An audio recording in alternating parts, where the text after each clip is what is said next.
My name is Charlene Margot, and I'm co-founder of nonprofit The Parent Venture. We are delighted to have with us tonight Dave Flink, founder and CEO, that is Chief Empowerment Officer of Eye to Eye. He will be talking to you about Empowered and Equipped, a personal perspective of neurodiversity. Please join me in a really warm welcome for Dave Flink. Take it away, Dave. Wow. Hello, everyone. I am so grateful to be with each and every one of you.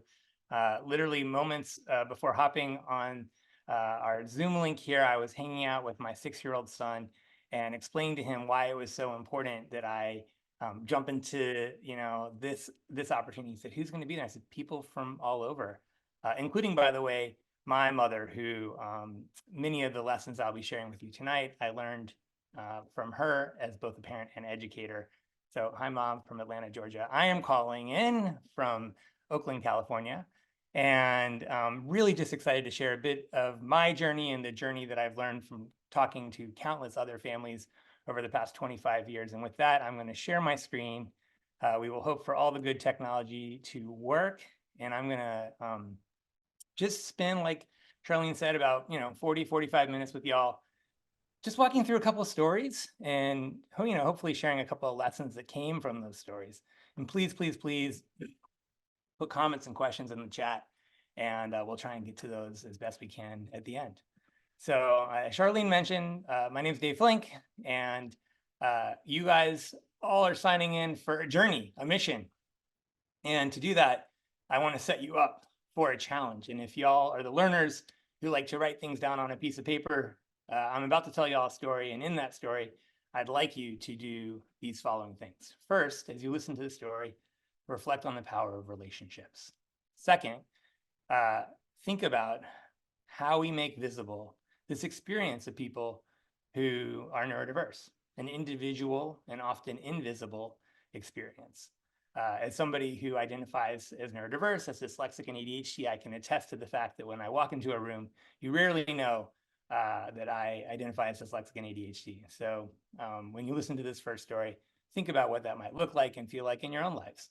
And then lastly, think about the stuff that happens around us, how infrastructure can include or exclude people, how we can make meaningful change by creating a sense of belonging. And think in your own lives as well. When have you felt included or excluded? When have you felt like you belonged? And so to jump in, I'm going to start by telling you a story. Well, really, it's sort of a confession of losing my Social Security card. Before I get there, I must first reveal that I learned that I had lost my Social Security card when I lost my driver's license.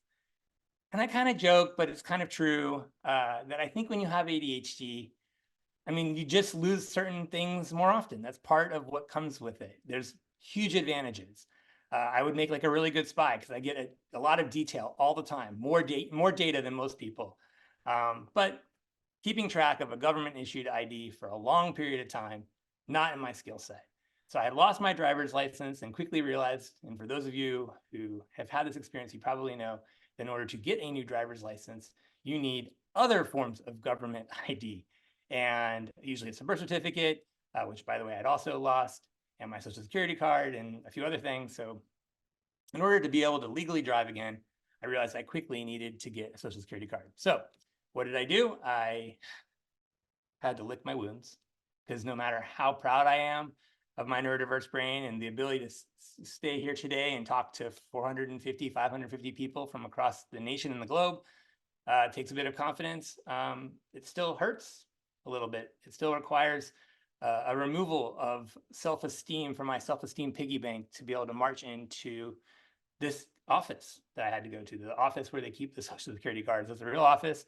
Again, if you're part of my ADHD club, you might have even been down this journey. You could put in the chat if you've been down here. Nothing would make me happier than to feel a little sense of belonging just right here. So there I was, having to go to, find out how to get a Social Security card. And they keep it in a really uninteresting building, it turns out. A brick building. I was going in the middle of the summer. It was very hot. And right when I get to the door, about to walk in, I get very scared. And I should name, I'm a full-grown adult, or at least as much as it looks like to all of you today.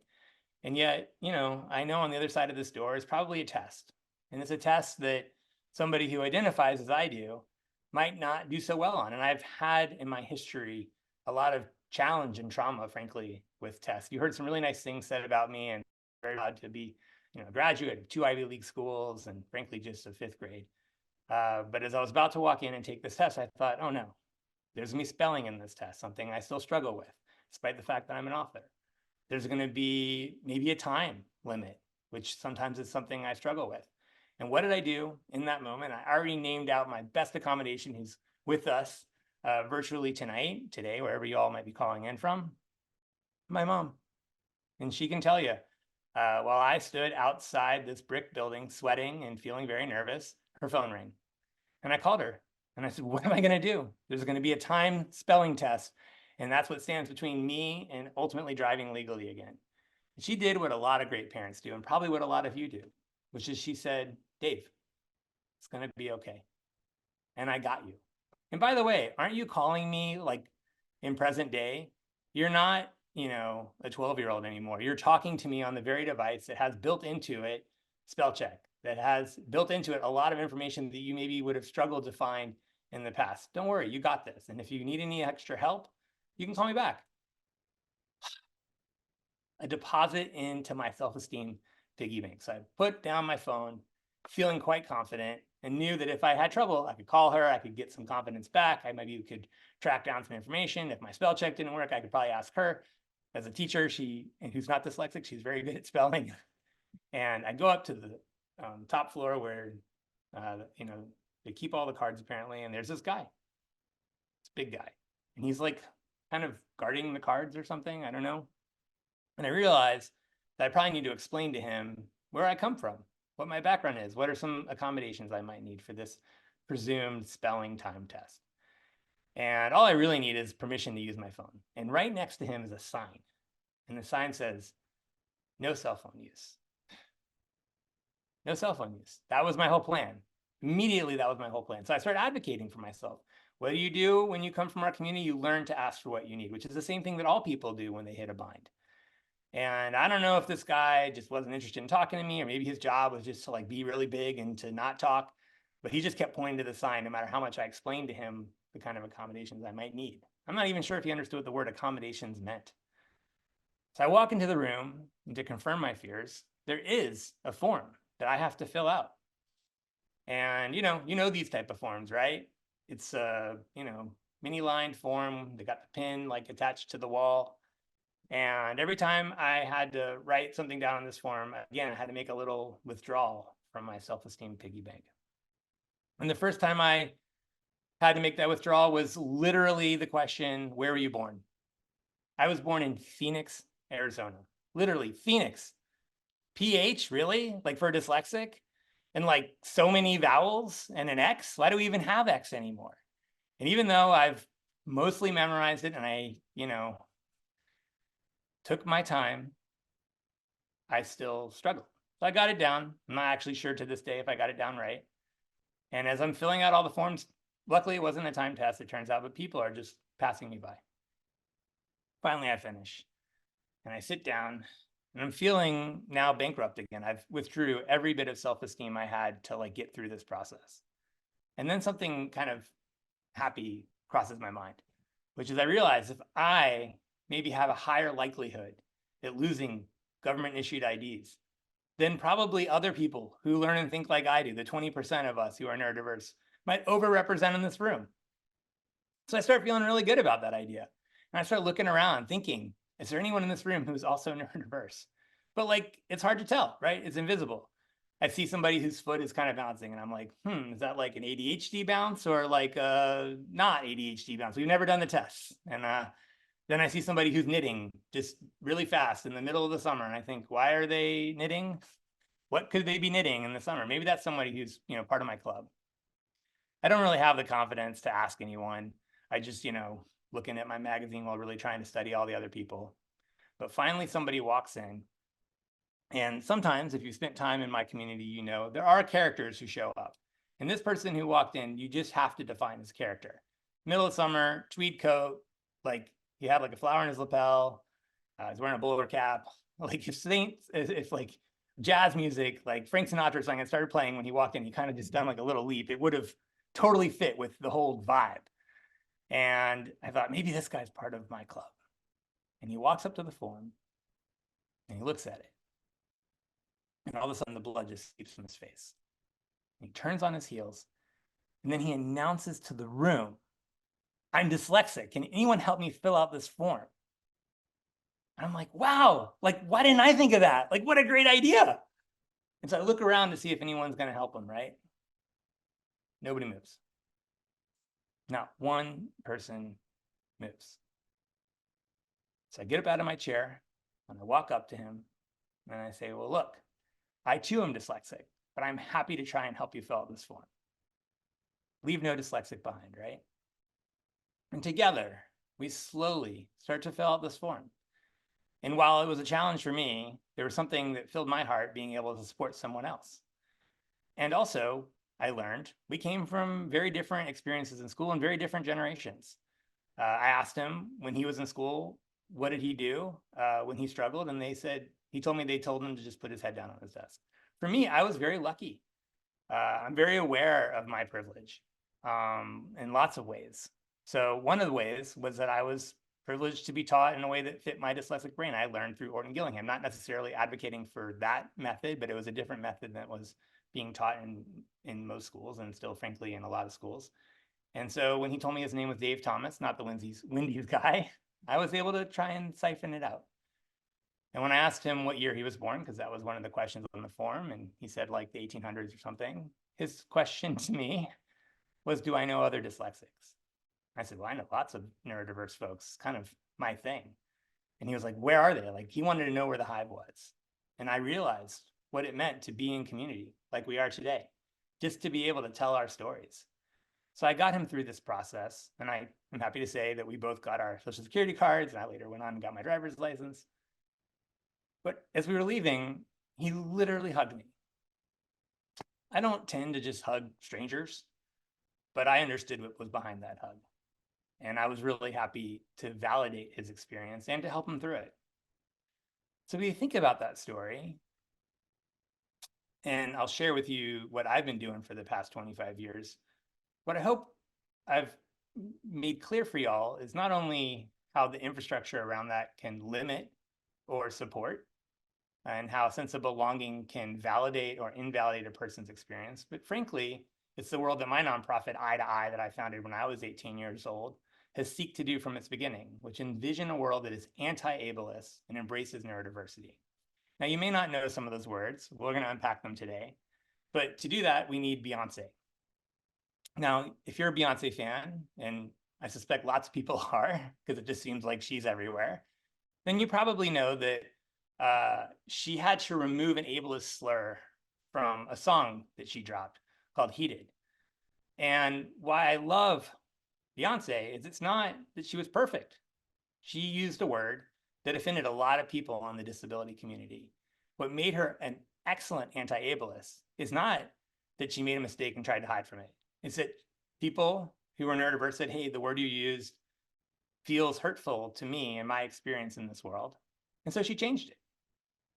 Interestingly, just before this sort of debacle, Lizzo had the same sort of experience. She also dropped an album with a song that was very offensive to people who are neurodiverse. And what I love about what Lizzo did is she didn't just change the song. She actually wrote and posted this. And I will tell you, there's a lot of love and trust in this virtual room. So reading out loud is not my favorite thing, but I'm going to read this here. And I have read it a number of times, so I got it fairly memorized. Because what she wrote, in my opinion, is a definition of what it means to be an anti-ableist. She wrote, "It's been brought to my attention that there is a harmful word in my new song, Girls. Let me make one thing clear. I never want to promote derogatory language. As a fat Black woman in America, I've had many hurtful words used against me.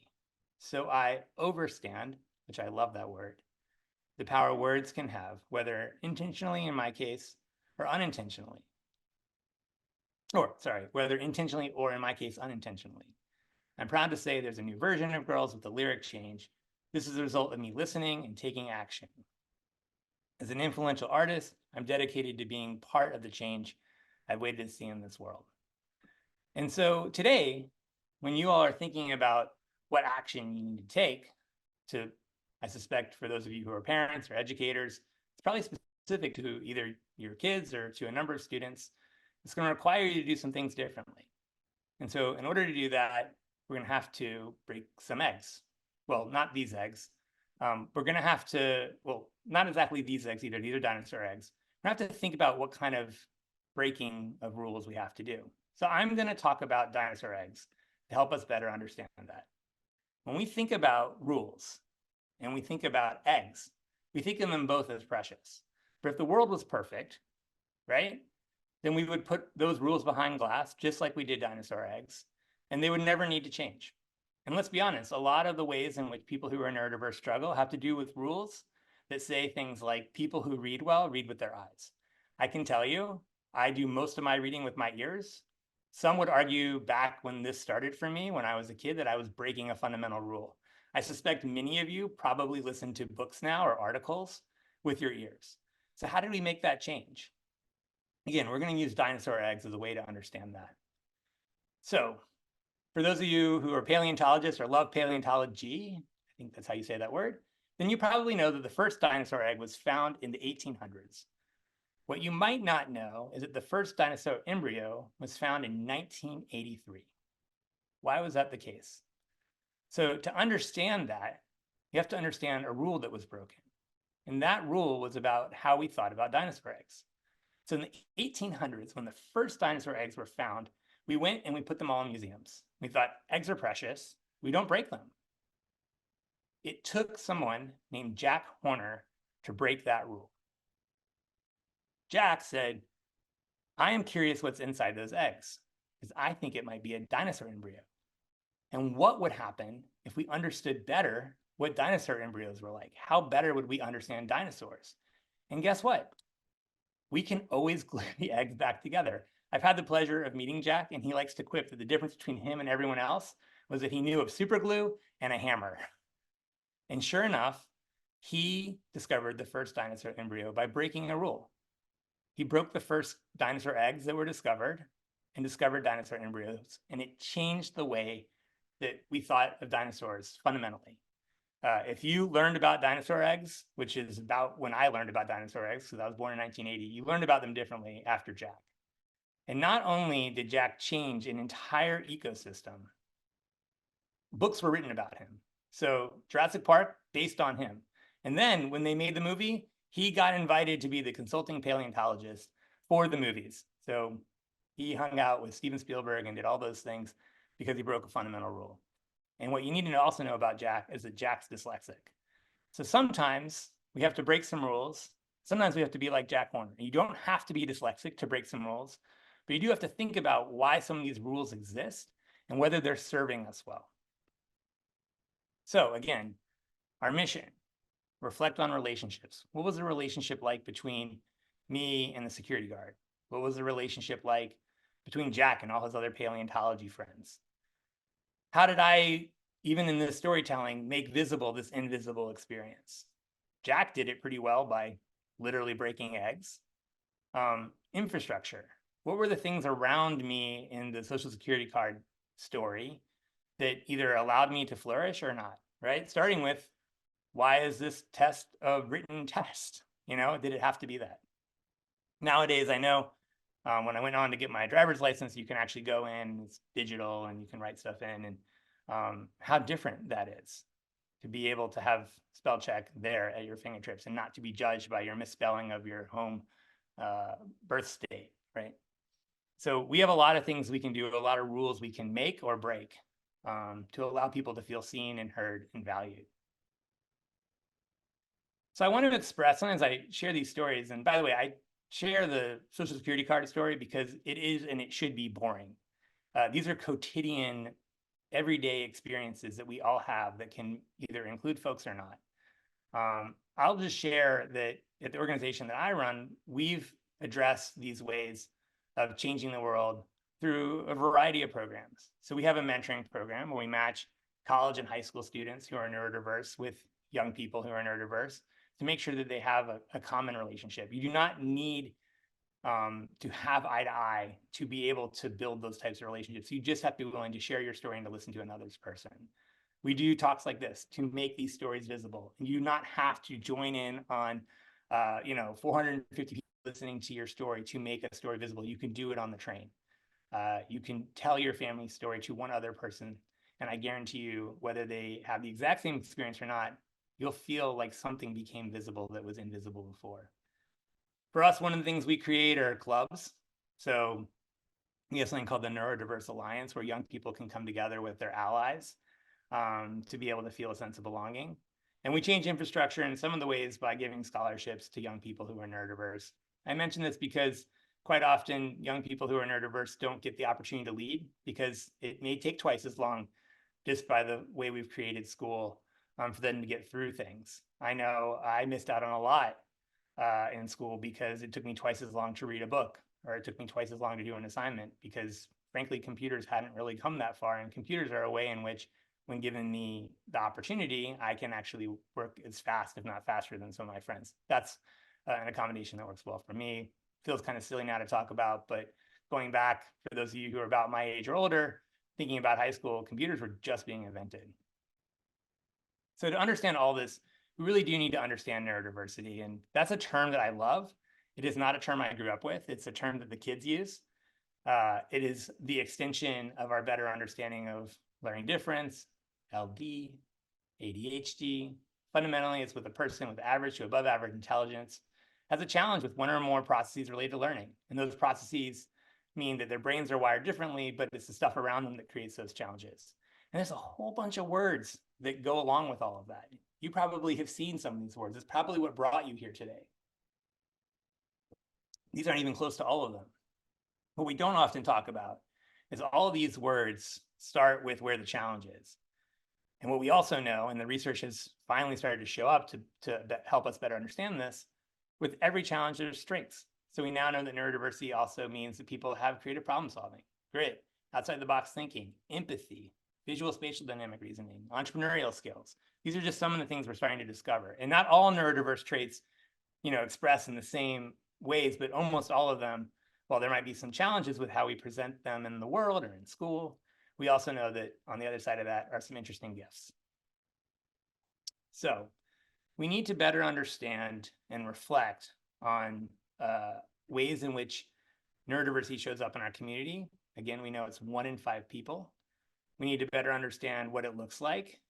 We need to know what it means in the context of our world. What happens when we choose not to include folks who are neurodiverse, and what happens when we do? And then we're gonna, as we're thinking about this time's going fast, towards the end of our journey, I hope you all feel that there's at least a couple of things you can do to start making some different changes or choices in your daily lives. So we'll jump back into some stories real quick. I'm gonna go back in time quickly because in order to understand how much schools haven't changed, this is an example of a story that is germane to most people's experience today. This is your probably similar hallway in a classroom near you, not dissimilar from where my kids go to school. And the reason why I've chosen this picture of a janitor is because I spent a lot of my time as a kid in the hallway. They didn't know what to do with me. And that happens a lot for kids.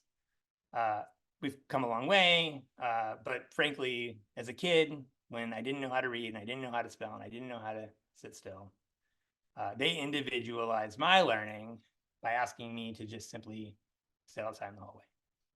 And this was true through most of my elementary school.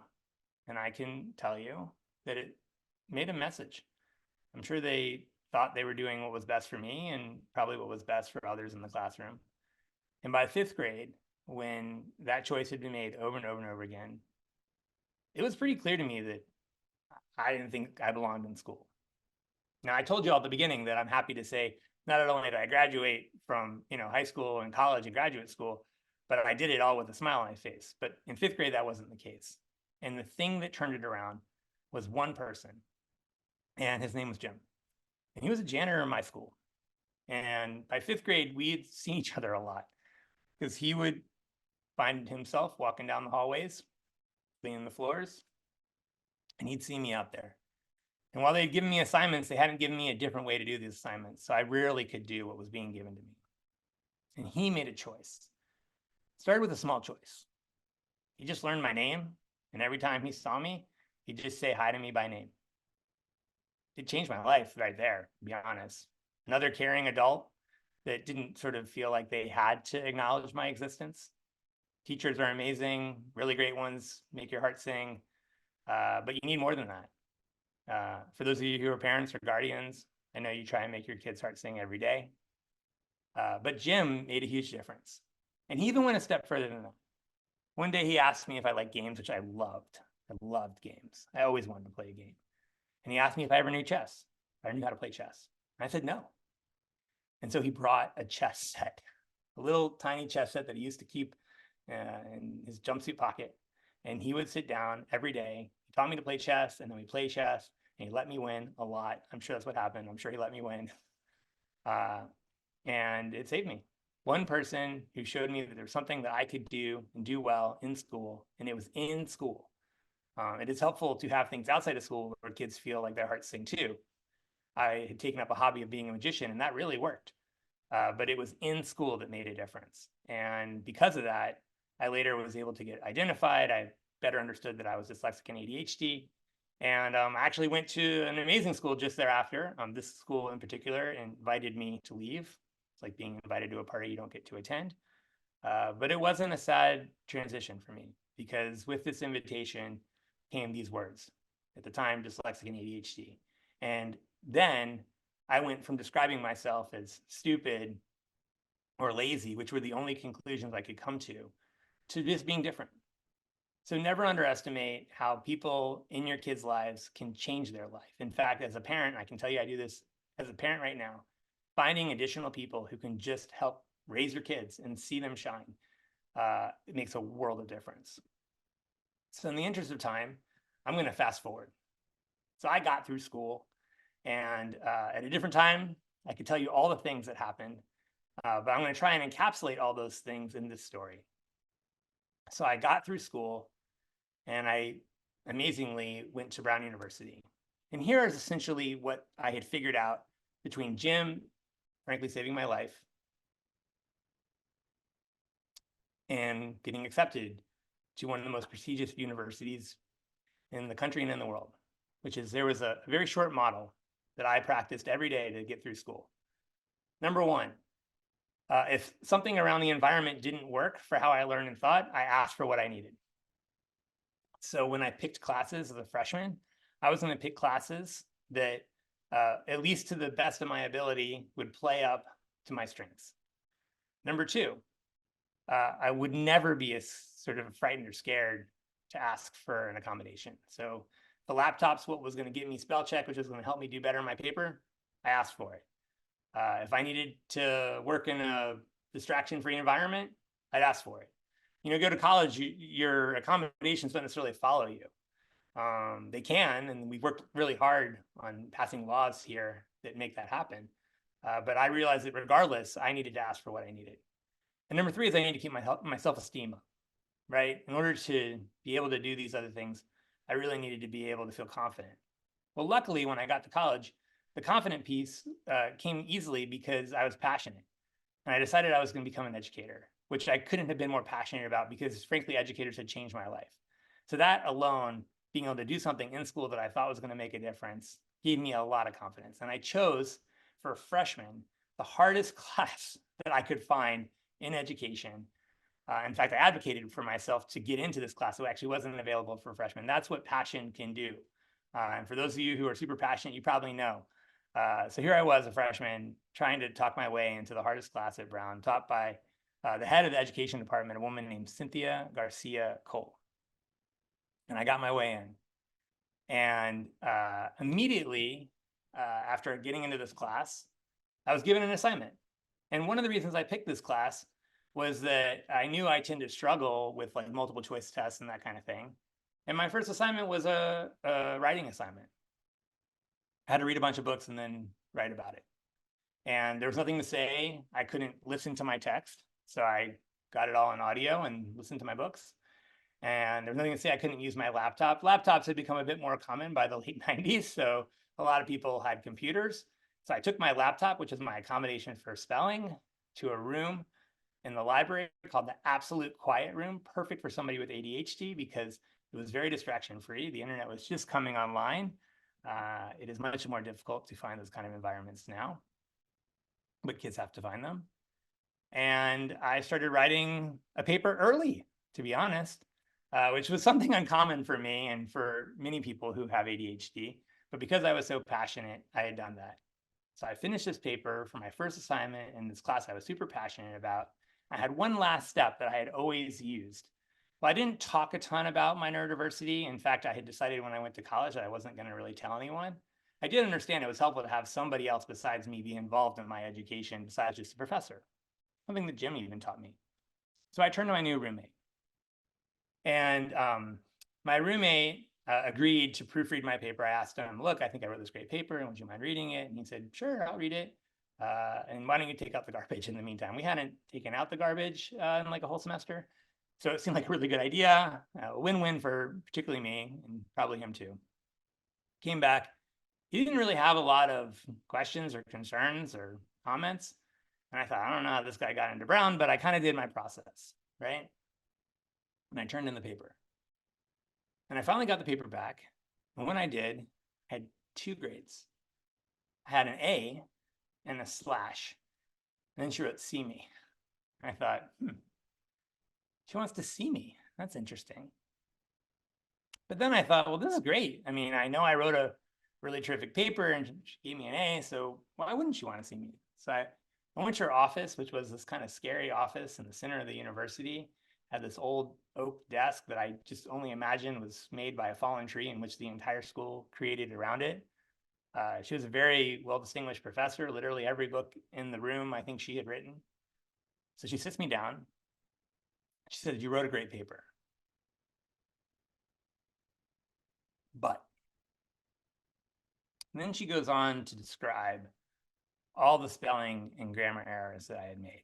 And she reaches into her desk and she pulls out a copy of my paper, which I had only assumed she wanted to keep for her own records. But indeed, this copy was bleeding with red marks. And I always kind of tried to use humor to deflect these moments. So I said, well, look, I just spelled 2 TO uniformly because it was more efficient. She didn't laugh. And she, of course, explained to me what I already knew, which is that, it has different meanings when you add a couple extra letters, like an extra O or a W in there. And we went through this with there, and, after a while, I couldn't take it anymore. So I revealed this thing I thought I wasn't supposed to say out loud. I said, look, I'm dyslexic.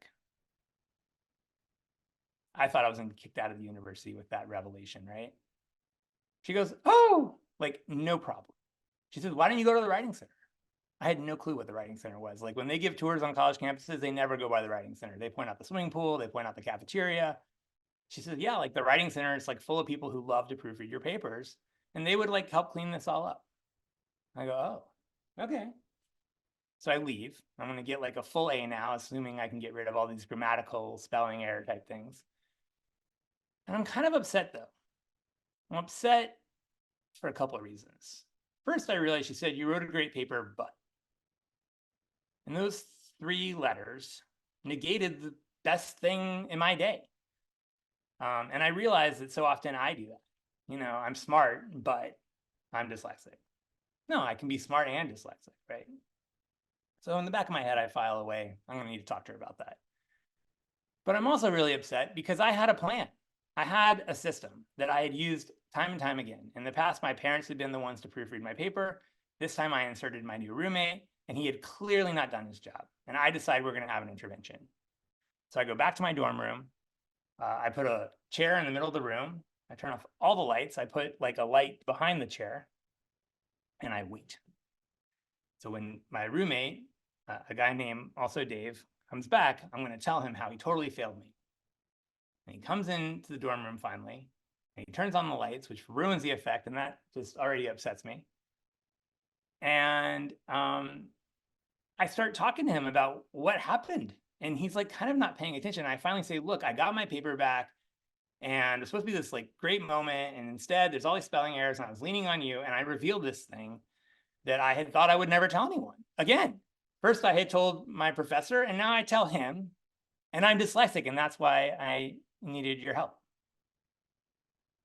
He starts laughing.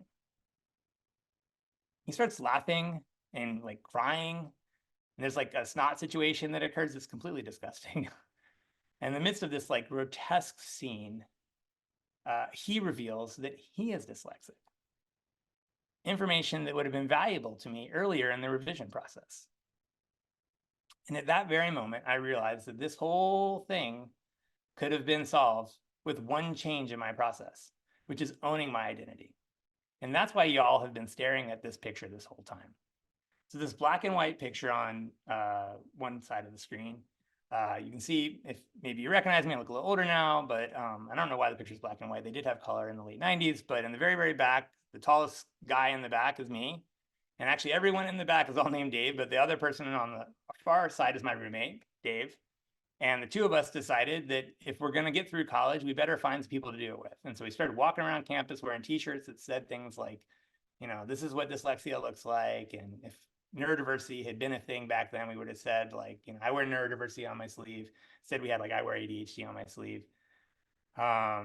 And this group was the first group of people that we came together. We started studying together. We started volunteering our time at a local school, sharing our stories with young people. That's what became Eye to Eye. And you can see, fast forward to the color picture, by the time I graduated, I was very proud to write dyslexic on board. And lots of folks were doing that. And so, you know, as we think about what this journey looks like, the real key to change is to do this in community. That's why it's so important today that we're doing this in community. Because we know who's at risk. I mean, we don't look at these statistics that often. Unfortunately, they're not even updated that often. You know, we're talking about like 7.1 million public school students who receive these services. These are just the ones who receive special education services. There's students in that 20% of all students who don't even get identified. And we know that stigma is a huge deal. We know that almost half of parents say they wouldn't want others to know if their child had a learning disability. I mean, how are you going to find community if that's your orientation? So for those of you who may fit in that category, I encourage you to jump onto the other side. And for those of you who are educators, you probably know that a third of educators still believe that what we call neurodiversity is actually, you know, a third of educators call it laziness. If you're here today, I'm sure that's not you, but that is the orientation in our schools sometimes. And the impact of those who are people of color is higher than people who come from backgrounds like mine. And we know that when you talk about four-year colleges, half of all young adults who are, when young adults with learning disabilities enroll in a four-year college, they do so at half the rate of others, and it's due to low self-esteem and stigma. And it has obviously impact into the workforce too. You're twice as likely to be jobless if you're neurodiverse. So this is a big deal. And what we've come to learn is, and it's why I've spent so much time today really talking about the environment and the role of how we talk about neurodiversity, is you can get accommodations. You can even get an ally, although I wouldn't recommend somebody who has the same neurodiverse identity as you to proofread your papers. But if you're not confronting the stigma, then you're going to continue to make mistake after mistake, which is what I did in college until I started to change things. So feel free to like throw some ideas in the chat if you want, or write them down. But what are some examples of stigma against folks who are neurodiverse? Like, what have you seen and experienced? As you think about that, I'll just share with you that we had a convening and we asked some of our students who are neurodiverse, what percentage of them had experienced some form of harassment, isolation, bullying, mistreatment, or discrimination in the classroom or the workplace. And you probably wouldn't be surprised to know that it's 74%. 74% said they had experienced harassment, and 81% wished that someone stepped in to help. And that's why this ally piece matters so very, very much. There's a whole spectrum of the ways in which people who are neurodiverse end up feeling the stigma. Everything from messages like, why don't you just try harder, all the way down to, you know, stereotyping, bullying. And all you have to do to stop it is to be willing to share your story. Sometimes when I do these presentations, people say, well, you know, how easy is that? Well, I wanted to share with you this story that was aired on PBS. Two incredible former Eye to Eye folks. And these are young people who both shared their story. Actually, it's more than two. You'll see a couple who shared their story with each other. And this was on American Graduate Day and seen across the nation and maybe further. I don't know who all beyond the US watches American Graduate Day, but you can see how young people do this. And I tell you, I watch this video every time. It always inspires me to know that I can tell my story too. So it's a short 3-minute video, and I hope you'll enjoy it. The power of matched mentors and mentees is also at the core of the next group success. Eye to Eye pairs middle school students with learning disabilities like dyslexia and ADHD with college and high school mentors who share similar learning disabilities. Across 22 states, incredible wisdom within the Eye to Eye family is spreading the virtues of mentoring from peer to peer and coast to coast. Eye to Eye is a national mentor organization with chapters across the country in colleges and high schools. And it's an art-based mentoring program that takes students who have a learning disability or ADHD, and they're paired up with a middle school student with a similar disorder. And each week they do weekly art projects that help promote self-advocacy, help them see their strengths. And now we have about 25 to 30 mentors that go to 2 schools in North Philadelphia.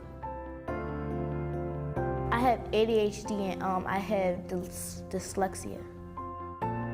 I can talk to Miss Danielle and I get to do exciting stuff because I really don't have nobody at home because Mom, she gotta go work, and when she get home usually, I don't have anything to do, so I just sit in my room. I've spoken to parents a lot of times who are just starting to enter the learning disability or LD world, and they're worried, they're scared for their kids because they think that it's the end, that their kids won't be able to graduate high school, graduate college, or anything like that. My own parents had that thought once, but I'm a testament to see that, hey, there's nothing to be scared about. I mean, you can graduate high school, you can graduate college. I like working through this program because I get to meet tons of different people, even the other mentors, and I'm around people like me, so they think the same way, they learn the same way. Like, I get to hear like what she goes through, and like I wish that I had someone that could understand what I was going through schooling growing up, so I like talking to her and stuff like that. I love you. I love you too. I hope that they are proud that they have a learning disability. I want to empower students so that they don't feel that having a learning disability is a weakness to have, but it really is a strength.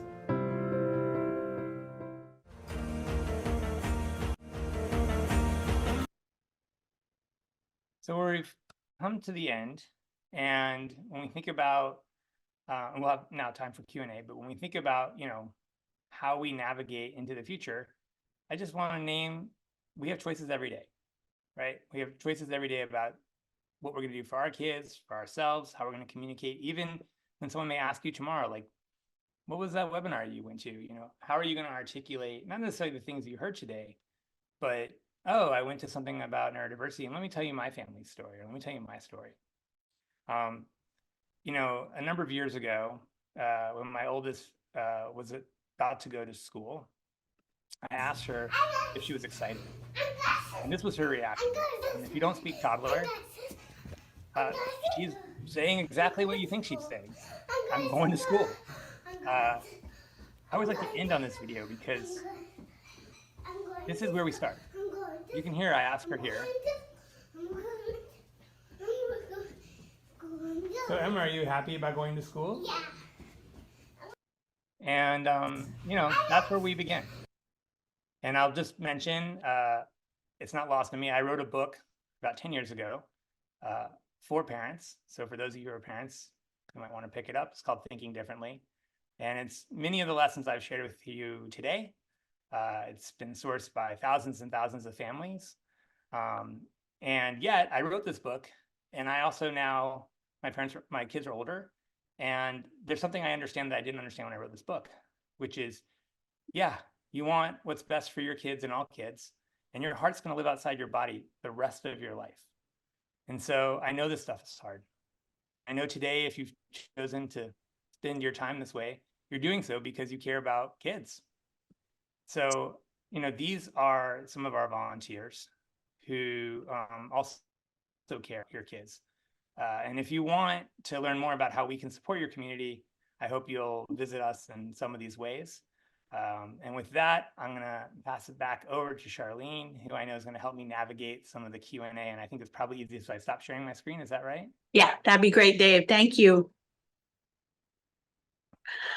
Well, I love that you ended your story with your daughter, Dave, because that's why we're here, right? I founded this program 18 years ago, like you, because I wanted to support parents and caregivers, and I knew that they needed something they weren't getting. They needed their own community. So that's why we're here. So thank you. That was beautiful. Also makes me think I need to go get my 33-year-old attorney son tested for ADHD because he loses everything. Never too late. You just send him this video, right? He may Right? find he's part of my club. Exactly. I think you might be. Yeah. All right, Dave, we've got, as you can imagine, great questions coming in from the audience. I have a couple I wanted to start with, warm us up.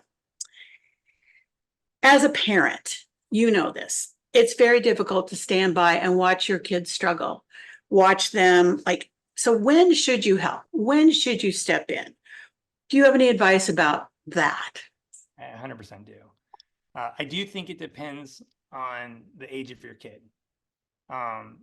So when they're younger, and I don't know how old the parent of this question is, but like when they're younger, now, the answer is now. We like to set kids up to struggle, and I don't know what the deal is on that. That is not resiliency. When a system is built to, not empower them, it's not resiliency, it's trauma that you're going to inflict on your kid.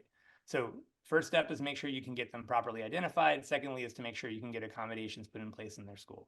As they get older, you want to transition that, right? So you want to help them better understand this is a part of your identity. This is how you learn and think. By the way, you're part of 20% of the world. That's amazing. I did this stuff for you when you were younger. I'm going to help you figure out how to navigate that now. That's generally like middle school. By high school, I encourage them to start to give back. And the reason why I say that is the act of helping others understand their story, the act of helping others be able to do what they've done actually teaches to reinforce them how to do these same things for themselves when they go on and hopefully whatever the next step is beyond high school.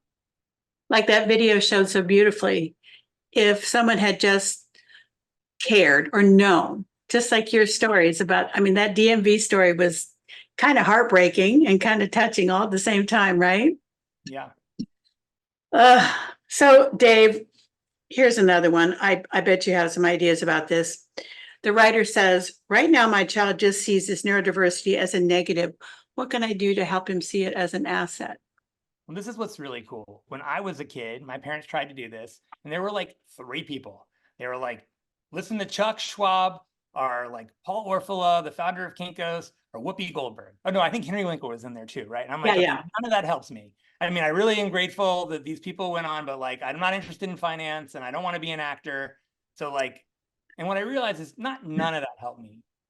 That actually helped me a little bit, but there is a whole world of people who are neurodiverse, and starting to track the stories that they need to hear with the alignment of things that they're interested in. And, I think we all know there's all kinds of challenges around social media, but there's also some interesting stuff there. Like ADHD TikTok is full of a lot of young people who are just telling their stories. So I would invite you to start to encourage them to see stories of people that look and sound like them.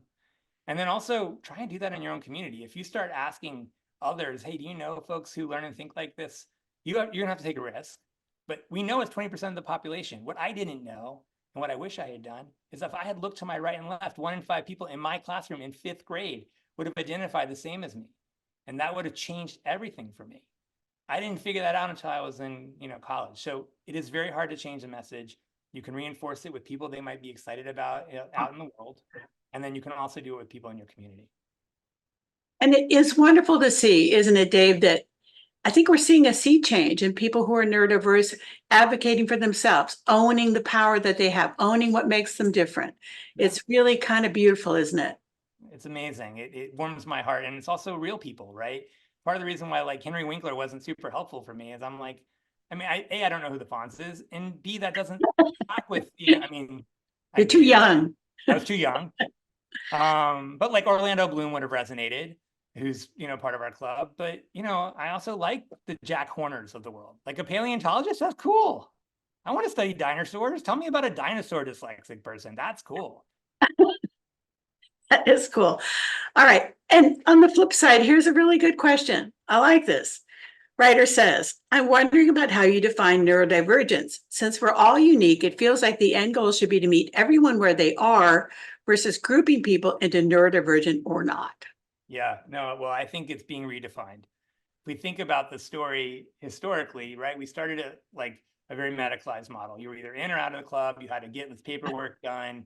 Like if you didn't get the paperwork right and it was very expensive, then you didn't get to be part of the club. And now young people especially are claiming neurodiversity. Yeah. So we do know, and it's important to recognize that there's a spectrum and there's science. And I had an fMRI on my brain recently as a part of like an experimental study for seeing if you can track dyslexia and ADHD that way. And my brain, they showed me, they're like, here's your dyslexia. So it is real. And it's important to name. You don't just get to join this club. You don't have to go and get an fMRI to prove it. You can tell if you're experiencing the world based on where, quote unquote, normal lives, and you're not experiencing it the way that the other 80% are, you're probably in the club. Is there an opportunity to create an inclusive world where we don't need the labels? Sure. I mean, ultimately, I think about that's really how we should be addressing all people, that we don't need any of the labels. I don't think we're there yet. And I think right now there's so much stigma in place that if someone wants to own that label, God bless them, because it's a burden to bear. And so give them that community, give them that power, and let them know that it's okay to ask for what you need. All right. And so kind of in that same vein, here's another good question. And I agree with the writer. Says, comparing, we all do it more times than not. We come up short, especially for our neurodiverse kids. What strategies can we use to support them when they start comparing? Comparing themselves to others, period. Yeah. Well, this feels like a little bit outside of my expertise because we all as humans do that, right? And neurodiversity is just one place where that shows up. But we do know how we should handle these things as, as scientists, right? So you need to go away from the places where those comparisons tend to not give you what you need. It's one of the reasons why social media is so dangerous. Typically, the things that you're being compared to in social media are feeding unrealistic expectations. So how can we help folks, all people, but neurodiversity included, have you start to compare yourself, to your goals? That's where, if you think back, especially before social media, sure, it was always a comparison. That's what we do as we categorize information. But if you're able to figure out, okay, why do I want this goal? How can I hold myself to a great standard? And guess what? I'm going to fail. That is what it is to be human. I'm going to fail the rest of my life. It's not about if I fail. It's about if I learn something. And curiosity can change this comparison thing. Because somewhere along the lines, I stopped comparing myself to others and I started getting curious. Oh, well, why does someone look through the world that way? That's different than me. Doesn't make it better or worse. It's just different. And then I was able to sort of say, well, what are my goals? And get curious about how I could achieve those goals. And those goals might be finish 5th grade. And those goals might be later on. I mean, let me tell you, a dyslexic writing a book, I was curious, not typically something that was being done. But I didn't compare myself to other writers. I said, I'm going to do it my way. And that's exactly what I did. Okay, fair enough. My dad was Michigan State spelling bee, so I have the spelling gene, but my sister is dyslexic. She can't even use a dictionary. Thank God for computers. So I get that part. Yeah. But it's hard, isn't it, to not compare? It's hard. And I have 2 kids and I grew up as an only child. So this is all new to me. And I'm watching them compare each other. I'm like, why are you comparing? You're not even the same age. Like, you're like different everything. And so it is natural to compare. We all do it. And I'm not going to solve that here. But we can use the discipline of how we can better raise kids and move them away from that always trying to hustle in comparison world to a world where you can just have self-pride. Okay. So this is a question that's interesting, Dave. I don't know. Writer asks, have you found it hard to hold space in the neurodiverse community as a dyslexic person? Seems like many assume neurodiversity means autism or ADHD. It's been an evolution. I can tell you here at I2I, we did not adopt this neurodiversity language until maybe 3 years ago. Okay, so this is pretty recent. Yeah, this is the language that young people are using. I wouldn't say it's hard to hold space. The challenge, of course, is holding space in general. Everyone can show up and be their full selves.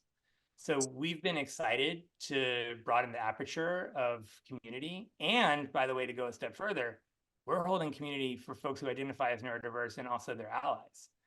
Right. And how do we do that? It actually circles back to what we already spoke about. We invite people to show up their full selves, and we say, we're gonna like love on you for how you're showing up. And yeah, the folks who are on the spectrum show up differently than the folks who are dyslexic, but because we're preaching love and acceptance and not judgment, that gives place for us to hold community together. Yeah. So thank you for that, Dave. That's really well said. Okay, here's somebody who's curious about peer-to-peer buddy program. Asks, how is the peer-to-peer buddy program different than I2I, and how are these programs funded?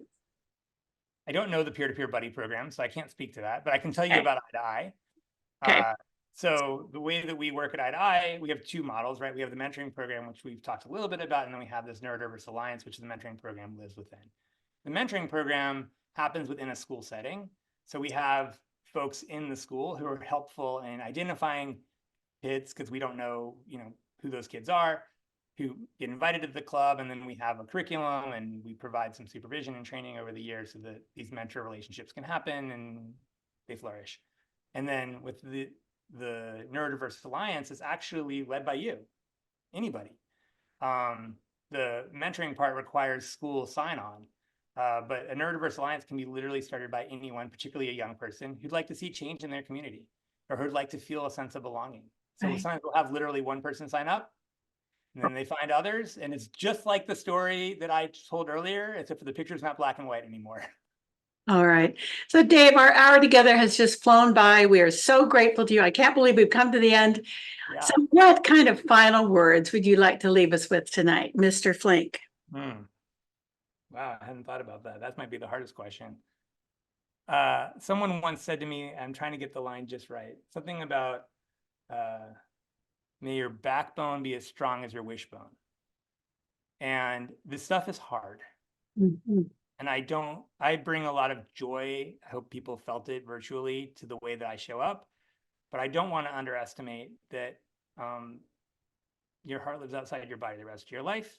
And if you're a young person who tuned in, and I know that's also possible, you might be in a tough spot. I just want you to know you're not alone. And look at all these people who joined us here. And if you're watching this later, know there were a ton of people who were watching this with you. And that feeling of loneliness it can come in waves, comes from a lack of bravery and courage, which is forced upon you. So we're a big community and we're loving on you, and we're here to make this entire world a little bit better every day. Well, thank you, Dave Flink, founder and CEO of I2I. It has been a pleasure and an honor to have with you. Thank you for all of our partners from the Neurodiversity Speaker Series. And thank you, everybody, for being with us tonight. It was a wonderful session. Thank you, everybody. Thank you, Dave. Take care. See you soon, everybody. Good night.